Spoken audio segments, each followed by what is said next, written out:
Qui a dit qu'on ne peut pas escalader cette montagne? Qui a dit que je ne peux pas faire une ONG? Qui a dit que je ne peux pas reprendre des études? Personne.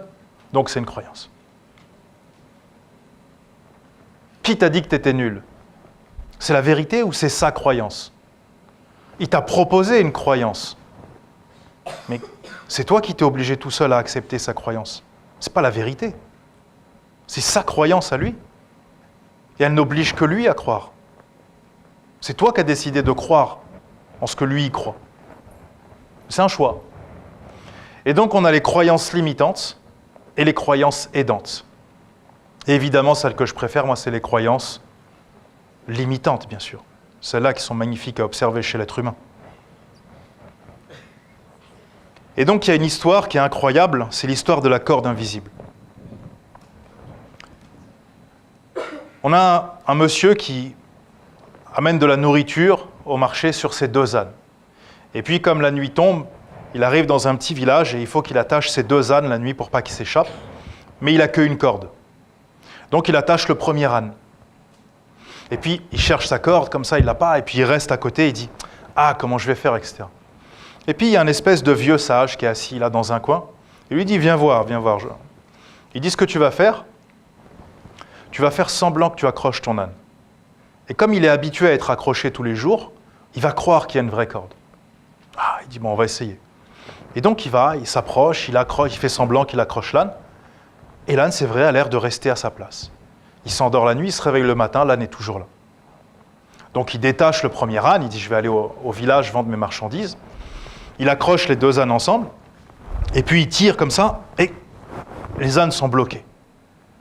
Et il dit « Je ne comprends pas pourquoi, il n'y a plus de corde, il n'y a plus rien. » Et le vieux sage qui est là lui dit « Viens voir. » Il lui dit « Est-ce que tu as enlevé la corde imaginaire au 2e âne ?»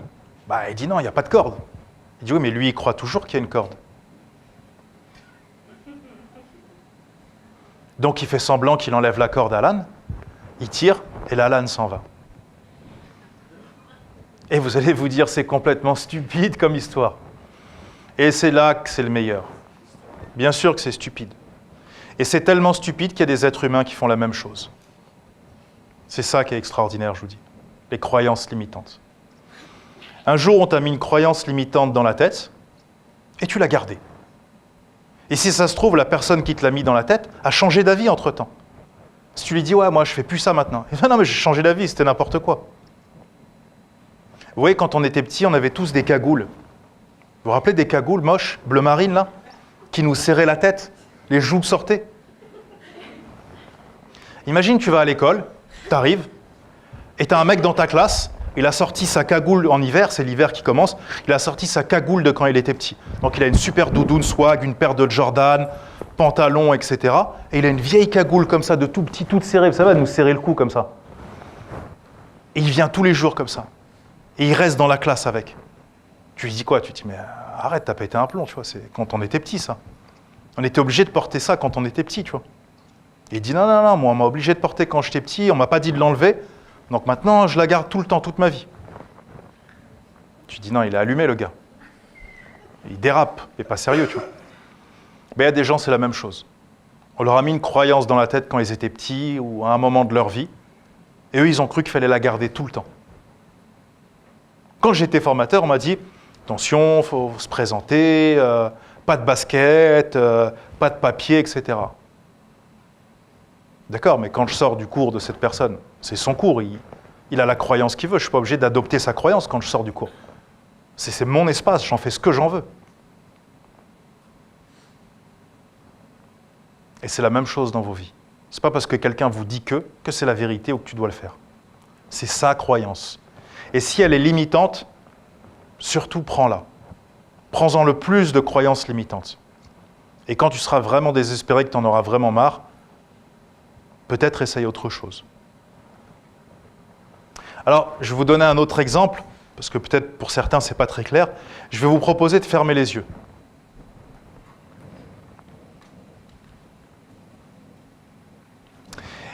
Et vous allez imaginer devant votre visage un citron qui tourne sur lui-même. Et puis, il y a un couteau qui va venir couper ce citron en deux. Et là, vous voyez les deux faces à l'intérieur du citron qui coulent et vous sentez l'odeur, ce citron est extrêmement acide. Et puis, il y a deux mains qui viennent, qui prennent les citrons et qui pressent tout le jus du citron dans votre bouche. Le jus du citron coule dans votre bouche, il est extrêmement acide. Il est tellement acide que vous commencez à fabriquer énormément de salive. Et à cause de l'acidité du jus de citron qui vous pique la bouche, vous avez énormément de salive et de jus dans la bouche comme ça. Vous pourrez rouvrir les yeux. Pourquoi vous fabriquez de la salive? Et vous êtes à Laval, il n'y a pas de citron.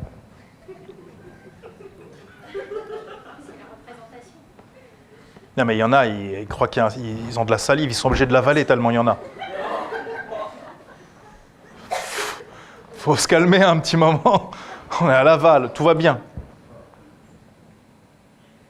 Parce que votre cerveau, il n'a fait aucune différence entre ce qu'il imagine, ce qu'il entend et la réalité. Donc à force de répéter à quelqu'un que c'est un abruti, qu'est-ce que le cerveau fait? Il commence à le croire. Bien sûr. Mais encore une fois, c'est un choix. C'est un choix de croire, ou pas. Et on voit bien que nos pensées ont un impact sur nous. Donc tu as des gens, moi je connais des gens, tu leur dis comment ça va? Ouais, ça va, ouais, laisse tomber, ce béton, truc, ouais, relou, truc de ouf et tout. Ouais. Alors dans ce cas-là, il y a un truc simple à faire. Tu prends un gun, bah, t'es débarrassé. Et nous, tu nous débarrasses aussi.